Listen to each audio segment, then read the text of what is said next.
Hello, hello. I know I am running a little bit behind. I'm so sorry for that. We are having some issues with our live stream. Um, and by tonight, 7:30, these will be solved. These issues will be resolved. And what I wanted to do was have a little bit of a demo with the 360-degree like YouTube experience for people, so that by tonight's performance, you can have a little bit of familiarity with it if you weren't familiar with it before. That being said, we will learn as we go. We are adaptable. Welcome. Thank you for being here. If you're joining right now, if you're joining later, appreciate your presence and just your willingness to share this space with us. I wanted to use this first little, session as an intro into what it is all of this is even really about. And I also wanted to share part of my Black Girl ecology, part of my art making as like a manifestation of my ecology, and let you guys into this process because that's something that I tend to shy away from, opening up kind of like my space in that sense. And so I do want to have this opportunity to share this with you guys. And so I am going to be creating part of our costumes as I give this little spiel. I also want to, first, before I get into that, I want to give a land acknowledgement to the Shakori, the Skorora, Tuscarora, and the Lumbee nations. That is the land that I'm currently on, and it is the land that our performance locations will take place at. I also want to use this as an audible disclaimer that we do not own any of the copyrights to the music that gets played in any of the videos in the series. And we do not intend to make money off of the use of the music. And then also I have a lovely Duke statement. This presentation adhered to all state and local public health guidelines. It is presented with enhanced health and safety precautions, enabling all to participate safely. In addition to adhering to all university protocols, precautions include maintaining ample physical separation, requiring symptom monitoring, and frequent testing. So that is a little note. And I will also say that we are being extra COVID safe. We'll be wearing masks during our performance, and everyone will be 6 feet distance apart. We go ahead and thank my collaborators, my dancers, Ion Felix, Ife Michelle Presswood, Namajula Naomi, Roque Washington, Lee Edwards, Amari Jones, my fellow cohort members, Courtney Liu and Courtney Crumpler. Also want to thank my committee members, Michael Klein, Thomas F. DeFrance, and Jackie Shelton Green. I appreciate all of the juice that you've given me to work with. And so going into this process, and I'm talking and not doing, like I said I would be doing. I want to, explain a little bit of the title. The title of this work is I Am, We Are. And then the title of the thesis research is Black Girl Ecologies, Manifesting Fabulations, and Embodying Otherwise Possibilities. And so that language comes from, the otherwise possibilities comes from scholar Ashton T. Crawley. And it really is, for me, and how I'm understanding this within this work, is ways for us to embody like the multitudes of ourselves and the possibilities that that holds, the multitudes of your past selves, your future selves, and the otherwise being outside of the norm, but also Blackness as always being otherwise. What does that possibility then look like for a Black girl? What does it look like for a Black Southern girl? And so working with my collaborators, we did some tracing of our histories, our narratives, our ancestries, like where we come from, the geographies, the lands, the culture, and having conversations, and through movement, really taking the time to acknowledge all of the bits that make up who we are, and sit in that and settle in it in a way that Black girls never really get the opportunity to do. I intend to, with this research, create a space where we can use movements. Groove is how I've been referring to it, how we can groove into this state of otherwise possibility for ourselves. How do we see ourselves outside of the markings of a Black woman? And that comes from Hortense Spillers. She's dope. She talks about slavery, chattel slavery, and the effect that it had on not just the representation of a Black woman, but the possibility of what a Black woman can be to those outside of the Black woman category. And this idea that the markings, these hieroglyphics of the flesh is how she refers to them, that these are the stereotypes, these are the isms, the racisms, and the misogynoir, all of that, that everyone else looks at us and sees as truth, without necessarily having, there isn't that like any of the bits behind it. There's a disconnect, there's a disembodiment to it, and to how we are seen and how we're received. And so I wanted to think about how not just it is for Black women and those outside of the category of Black women or Black femme. Sorry, excuse me, let me go ahead and explain that. I use the language of femme because it is inclusive of women, those who identify as women, and also, I guess I could say femme and gender non-binary, non-conforming. Also, the language is a little bit fluid there as well for me, but to be inclusive, not just of those who are cis women, cis Black women. And I also forgot my other thought. And again, not doing what I said I was going to be doing, so let me get a little active over here. Yeah, so thinking about Black girls, Black girl possibility, Black girl ecology, making a space of care. Tenderness was a word that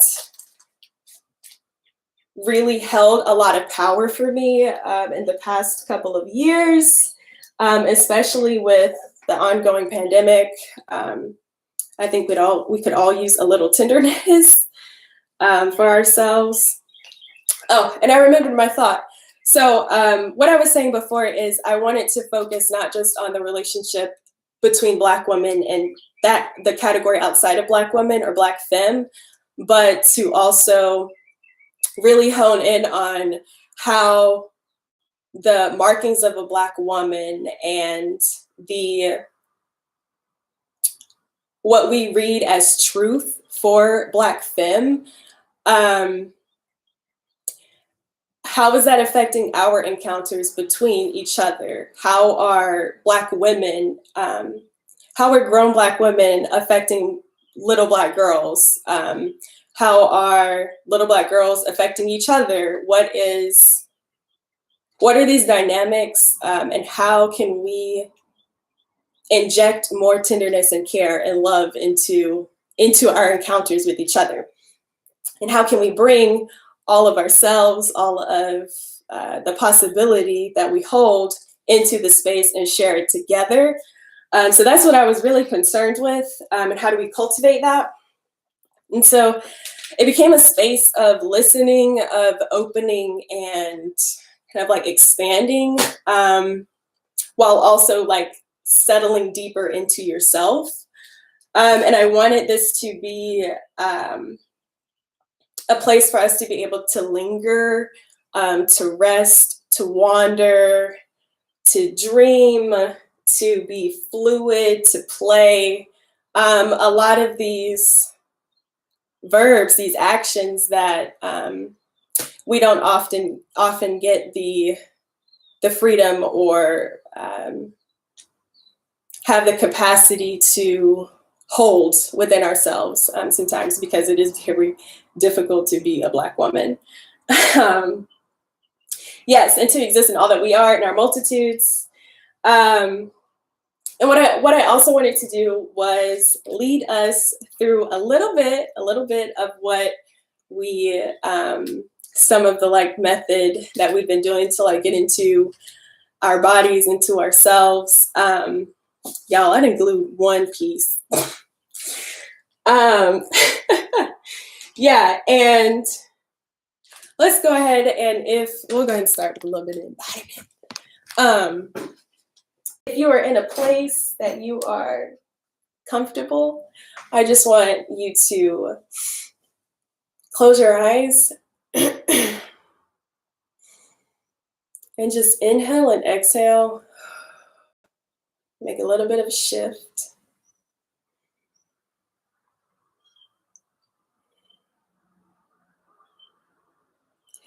And just as you're breathing, just letting yourself settle a little bit, feeling your weight. And then what I want you to do is, you can open your eyes if you need to, reach your arms out as wide as you can. And inhale, exhale, and wrap your arms as far as you are able to, and you can close your eyes. And then I want you to squeeze yourself and give yourself a little hug, because it feels amazing. And then release. And then go ahead and squeeze yourself again, really tight. Just take this moment just for yourself. You can say, I love you out loud in your head, whatever, but just tell yourself that you got some love. I love you. And then just exhale and release. And so that is just giving yourself a little love.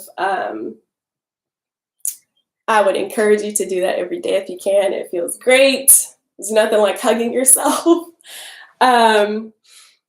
Yeah, so I am also going to take us into a little bit of the listening practice that we've been doing, and where a lot of this idea of groove really grew out of, where it grooved out of. So yeah, let's go ahead, because the gluing, I'll just go ahead and show y'all, since this is me being honest. That's how far I've gotten thus far talking. Yeah, so the listening practice. You can go ahead and we'll just spend about 5-7 minutes in this. Close your eyes. And this is all about just taking this time, and you'll be constantly expanding and then retreating kind of your senses, your sense of hearing, and thinking about it as opening up your entire body to the sounds around you, to your surroundings. And also thinking about the sound as air that you are breathing in, that you're inhaling with every breath, and with every exhale, it's breathing through your body. Yeah, so let's go ahead and close our eyes. And I'll just lead us through some of this. And just checking back in with our breathing. We'll start a little bit listening internally.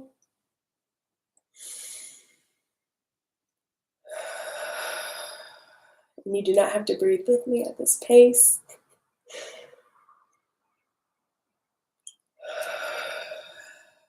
If you like to breathe in through your nose and out through your mouth.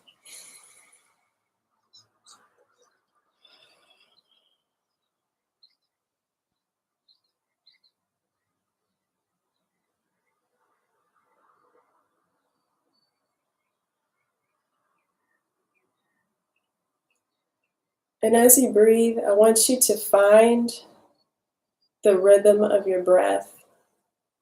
Just listening to it, just take note of it.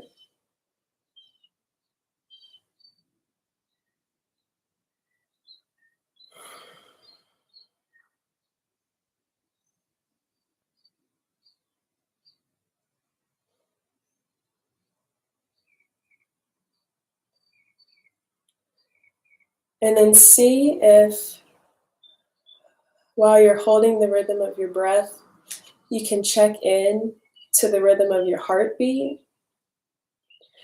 And that may feel like a pulsing sensation in your chest. It may feel like a pulsing sensation somewhere else in your body. It might be a tingle. It might be however your blood is pumping. Whatever that sensation is for you, just trying to sink further into that heart space and opening that up some and continuing your breath.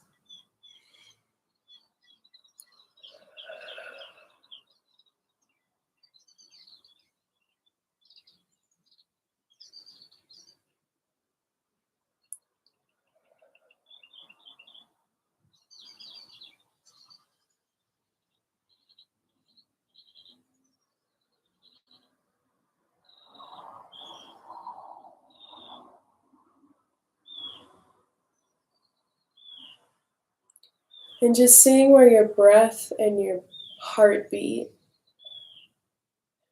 maybe where they overlap in rhythm, maybe where they don't.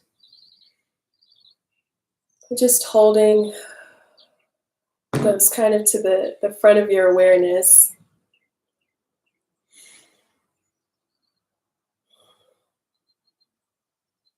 And then on your next exhale,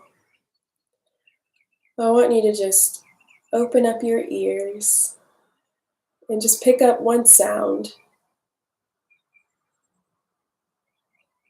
Just one sound that you can focus on.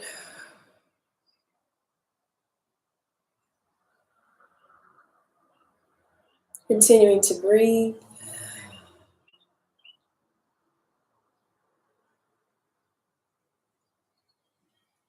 And letting that one sound just continue to get closer to your ears. You're pulling it closer. Focusing in on it. And on your next inhale, I want you to imagine that you're inhaling this sound.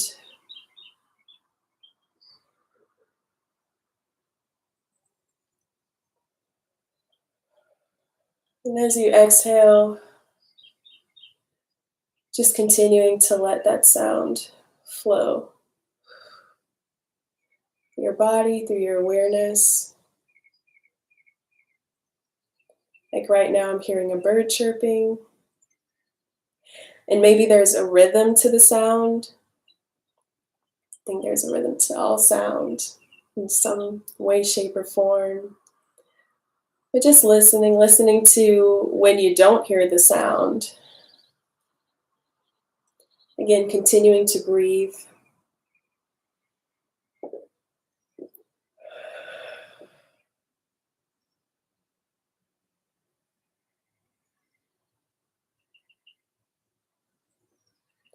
And as you need to, feel free to stretch, roll your shoulders, crack your back, whatever you kind of need to continue releasing and relaxing more and more. And as you pull in that sound, letting yourself just open up your awareness to another sound and holding both of those together in the same space.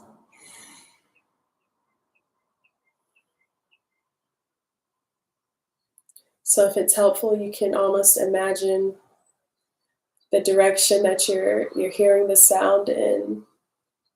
Maybe you are almost like fishing for it through the line and you're reeling it in. But this time you're also casting it in another direction, throwing the line and reeling that in. Just trying that with what you hear around you. And if what you hear is my voice,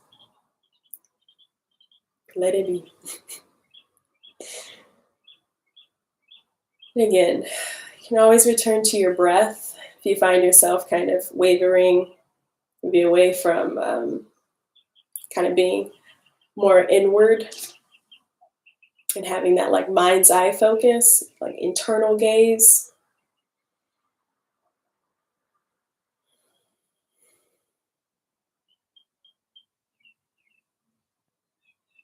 And as you're listening to those two sounds, letting yourself play with transitioning between the one that you're really hearing the most and the one that's maybe fading to the back. Or maybe you're playing between hearing the rhythms overlap. Maybe you're hearing them clash. So it's really all just about continuing to be aware and continuing to take note, but not necessarily,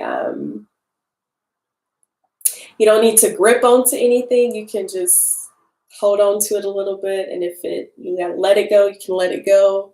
If you hold on to it and it just stays, it just stays. But letting yourself really tap into your surroundings and what music, what songs are being created around you, what the rhythms of the world around you are, what your ecology, your immediate ecology is providing you. Again, yeah, just really taking all of that in and continuing to have this openness, this awareness. And I don't know if that was ample time. If you would like to continue, you can feel free. I am going to continue gluing, and we will soon be closing out our session. But I do also want to connect what I was just speaking about with this idea of the otherwise and this idea of manifesting fabulations. So I picked that up from something to do with Afrofuturism, which is an otherwise, I don't know, possibility in and of itself, or possibilities. Yeah, so really just manifesting Black girl fantasy, manifesting modes, mediums, materials, environments, sounds, interactions, movement, grooving, all of that, how manifesting those different things are feeding into this collective reimagining that we're generating in this space, because it is like a constant reimagining, a constant regeneration of what all of these possibilities, all of these bits can hold, what they can be. Oh, by the way, this is slightly, I mean, it's related. But if you want a very strong visual and conceptual, fun, not really fun, but entertaining time relating to this research, directly relating to Annihilation, the movie that came out in, I want to say like 2018, with Natalie Portman. That film, so many ideas from my research and connections that I've made have really come from that film and from thoughts that it sparked. It's really interesting. You should watch it if you have a chance. It's a little plug, I guess, for the movie. Again, slightly off topic, but I think it also will connect where I'm getting a lot of this collective, this idea of our ecology constantly kind of doing this and changing and exploding and I don't know, doing all of these things. And yeah, so back to that practice, I just call it a listening practice. Thinking about if this is something I encourage you guys to do this, to play around with it, see what works for you and what's not working for you. Let me know, feel free. This is all for all of us, you know, to be in our bodies, to be in ourselves. The opportunities to do that are becoming less and less and less and less and less. So hopefully this is another little mini method for you guys to be able to take with you, and that you could do like in the grocery store, you could do in your car, in your bed, wherever you are so inclined, have at it, please. And you can always think about it, nothing else, as grooving with the world around you, and and listening into how the world is grooving, how the trees are grooving with the birds, with the electricity pole, with the car, with the neighbor, with I'm literally pointing things out of my window. But again, those things are all generating energy. They're all generating some kind of sound, some kind of wave of something that we are all free to tap into, or to try to tap into, or to use as a way of tapping into ourselves. Rambling, but just so you get the point. And I did glue a second piece. I just want that to be known. This is what we're going for. That's what I forgot. Okay, I was going to talk about Black girls in the landscape. That's a huge thing for me. Black people in the environment is a huge thing for me. Growing up, my grandparents had a farm.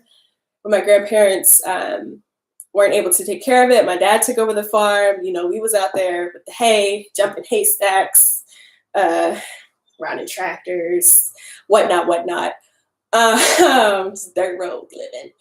Anyways, so there's a connection to the landscape and the environment for me in the South and in South Carolina, which is where I'm from. That's very specific, and that's very, very shaped and held and bound by its histories, by the violence, by the fear mongering, by the covert racism, the small things, you know, not being able to get a loan for a mortgage for the house that you want to put the land in the house that you want, whatever, all of that. Yeah, that's, I also will plug y'all into my thesis paper, because that's where I go into a lot of my personal and my home community's ecology and epistemology, and where I really make a lot of those connections between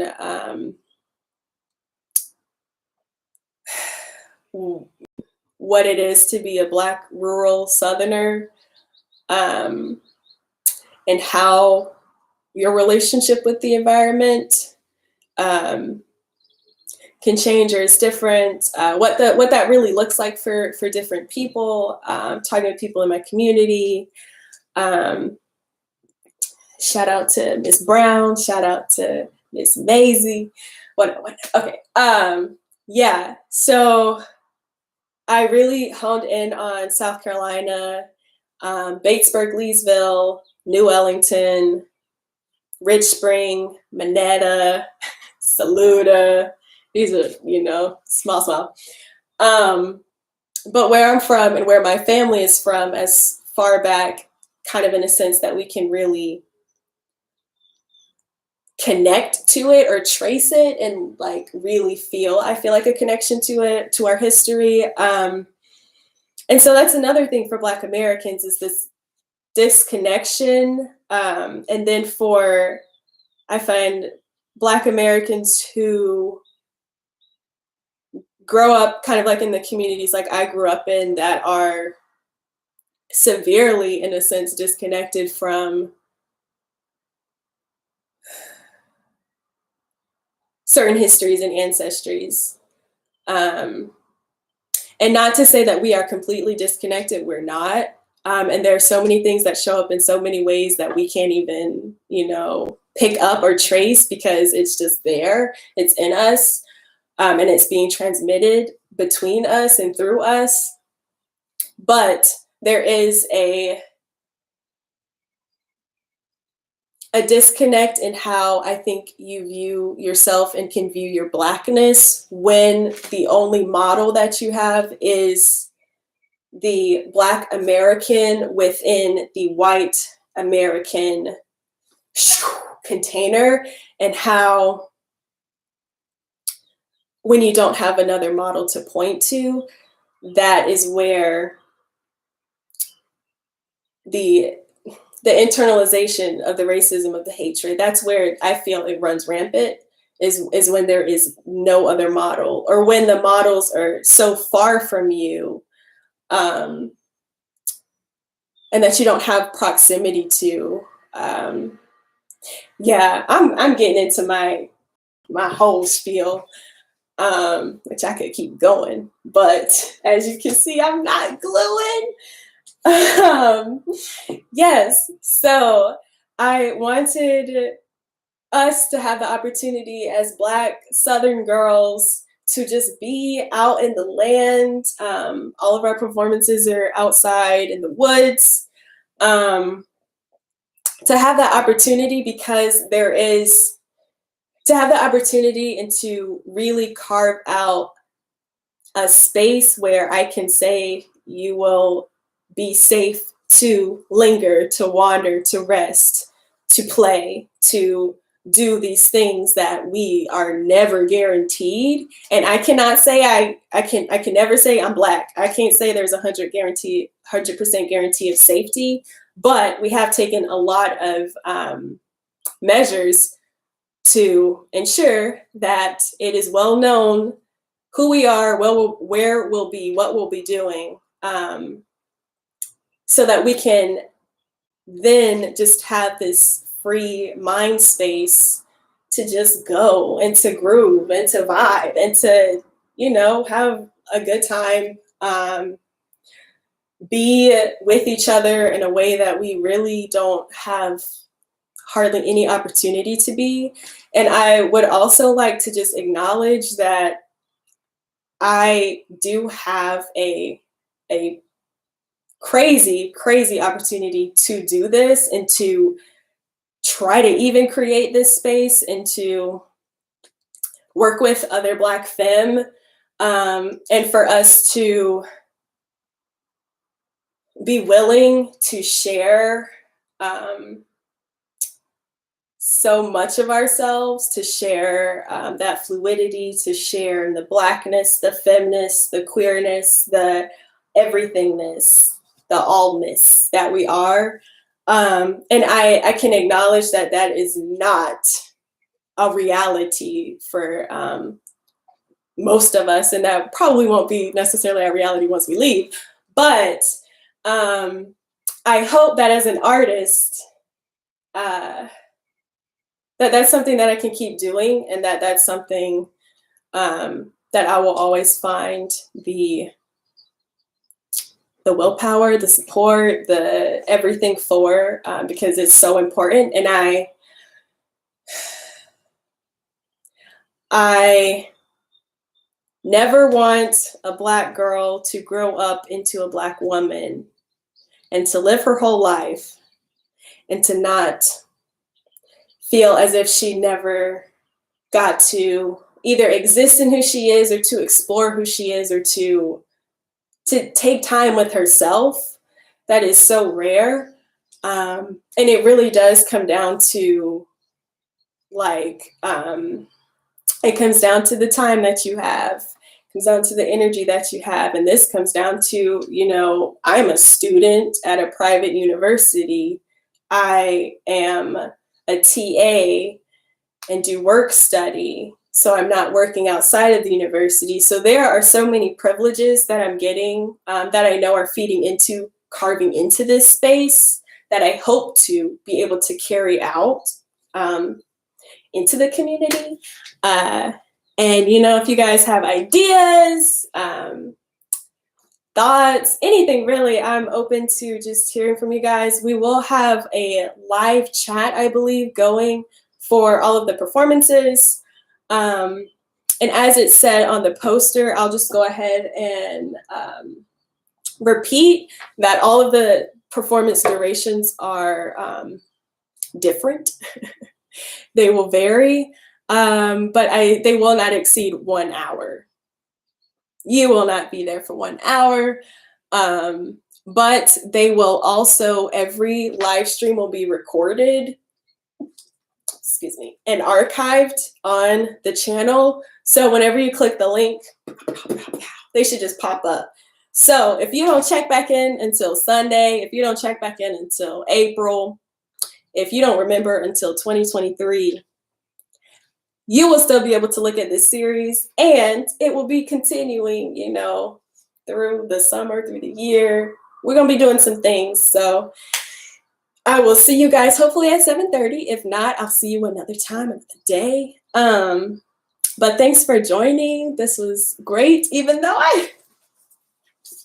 y'all, it's okay though. It's okay. But thank you. This was nice. So, goodbye.